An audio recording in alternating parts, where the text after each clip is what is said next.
and the wreckage, Tell Me Why, and believe me, we're going to have a chat to him about everything about Tell Me Why right now, and he's joining us right now, coming out of Auckland. Are you up in Northcote?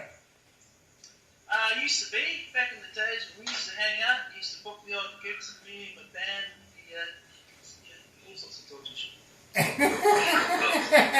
Things. But, yeah, no, I'm based in Iraqi these days. Well, sunny beach.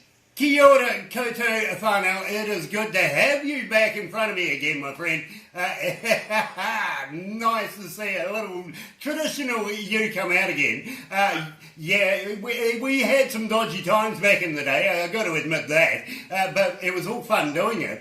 It was a lot of fun, don't you think? Well, I've been doing it for a job for the last, 20, 30 years now, rock and roll and being a clown on the circus, carnies and ridiculousness. Filthy job, someone's got to do it. Absolutely, absolutely. And believe me, I want to talk to you about who your influences were to make Cara Gordon, the musician, singer-songwriter that you are today. Who's influenced you? Well, that's the problem. There wasn't too many singer-songwriters. I wanted to be like Jimi Hendrix, Jimmy Page, and, Richie Blackmore, Eddie Van Halen.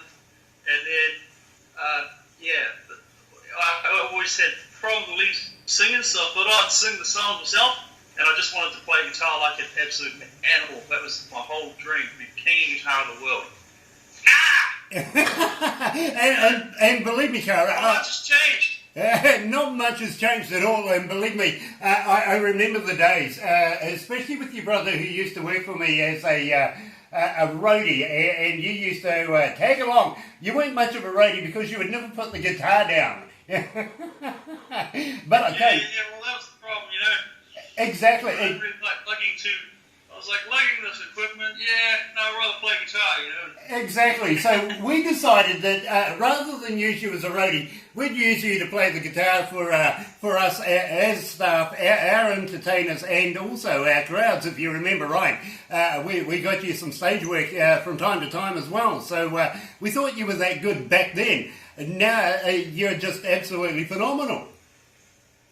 Oh, cheers, mate. Well, playing guitar was a good way of getting out of packing up that worked quite well. Absolutely, I know exactly what you're talking about. And I remember the days where you were sleeping on my couch in Glenfield. Well, what can I say, mate? Big rock and roll nights and pass out on any couch all over the planet these days. That's what happens. Absolutely. It's training for what's to come. Yeah, it really was. It really was. And believe me, there's more to come. I can see that in your future. Now, tell me why. Tell me about that. How did you write the lyrics for that, and where did the inspiration come from? Well, I don't know what can I say. I had this ex-partner at the time. She was giving me a whole lot of grief. And that's where that song came from, the deep hurt blues man, and Tell Me Why. At the time, Tell Me Why You're Such a Bitch. But hey, very much. But hey, you go through struggles in life, and that's how that came out. Like a blues man, woman blues, and yeah. I get it. Sometimes. I get it, Cara. I really get it. I really do. But you see, blues is only a good man feeling bad anyway. So, you got it down pat. Now, I also want to talk to you about Leave This Town. Now, this is with a band called Fly My Pretties, and an absolute pleasure to be able to play with those guys. What was it like being with that? Oh, it was awesome, and, really cool to jam and play music with other, really well-established musicians. Barnaby Webb became one of my very good mates, and ended up producing my little 7-score blues EP. And I had a great time. I survived for a good few years, and I think after a while, I love the guys. They're all awesome, but I think they were kind of freaking out. Like it's a bit like Keith Richards jumps on the road with the local Christian band sometimes, but. Fair enough too. Some people are Cliff Richards, I'm Keith Richards, I'm bringing bringing that back. Exactly. Now, I also had somebody give a whisper to me that you'd worked with a band called Mumford and Sons. Oh, that band. Well, I worked with them.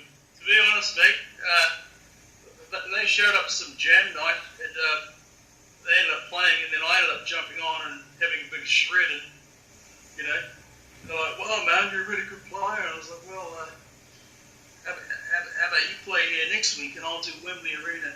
We can swap gigs, mate." Yeah, that's the way to market it. Absolutely. You play with me next time, and instead of me playing with you.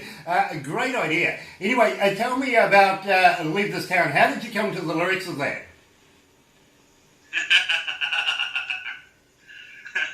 Sorry, I'm just getting flashbacks of that night. Yeah. It's, believe me too. I was stuck in the middle of some town. Rock and roll debauchery was going on, and I was debaucherized, and what can I say? I drank as much as what they put in and started coming out with that crazy stuff. And the thing about Leave This Town, it's a crazy debaucherized song about having parties, just being a ridiculous maniac. And I really kind of into the Flyby gig, because everyone else is a really nice songwriter, beautiful stuff, talking about beaches and the seaside. I want to take it to the max. Fair enough. Give it rock and roll, man. Give it rock and roll. Absolutely. So right now we're going to play Fly My Pretties, of course, Cara Gordon there with them, and Leave This Town. You're right here at Galaxy 107 FM.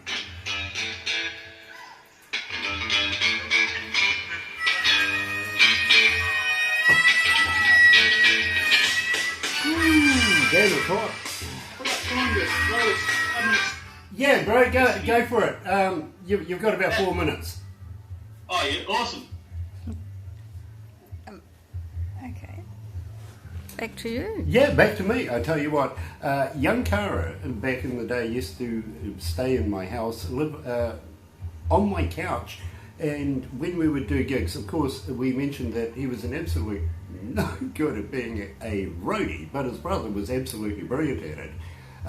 That he would never put the guitar down, so we played him to our staff and everything while we had the chance, while we were setting concerts up, to the point where he got so good we started booking him, and he's done very well for himself over the years, so he's put some weight on too, by the way. I don't know whether I should say that, and maybe John can edit that out. Hey, he's back. He's back. So, now what I'm going to talk about, basically, about a website. Have you got websites? Have you got merchandise? Have you got stuff that we can possibly even get you to send us, and we can do a competition, giveaway stuff like that? All right. I've got cutterjgordon.com, but to be honest, that's kind of under. That's getting the glossing over the next couple of weeks. Sure. I can do a CD for competition. I can post it to you guys.